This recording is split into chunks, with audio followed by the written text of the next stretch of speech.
இந்த சமுதாயத்திற்கு என்னால நிறைய உபயோகமான விஷயங்கள் இருக்குது. அடுத்த தலைமுறைக்கு நான் நிறைய விஷயங்களை கொண்டு போய் சேர்க்கணும். நான் நிறைய பேருக்கு ஒரு ரோல் மாடலா வாழ்ந்துட்டு இருக்கேன் அப்படிங்கிற எண்ணத்தை நம்ம நினைவுல கொண்டு வரணும்.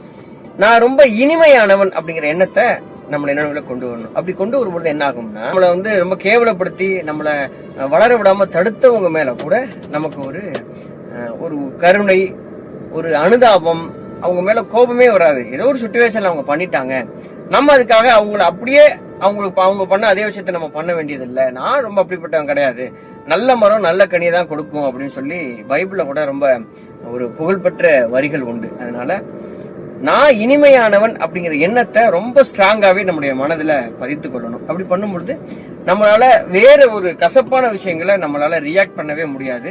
இந்த விஷயம் ரொம்ப ரொம்ப முக்கியமான ஒரு விஷயமா நம்ம எடுத்துக்கொள்ளணும் நம்முடைய வாழ்க்கையில. அடுத்ததாக, நான் ரொம்ப உண்மை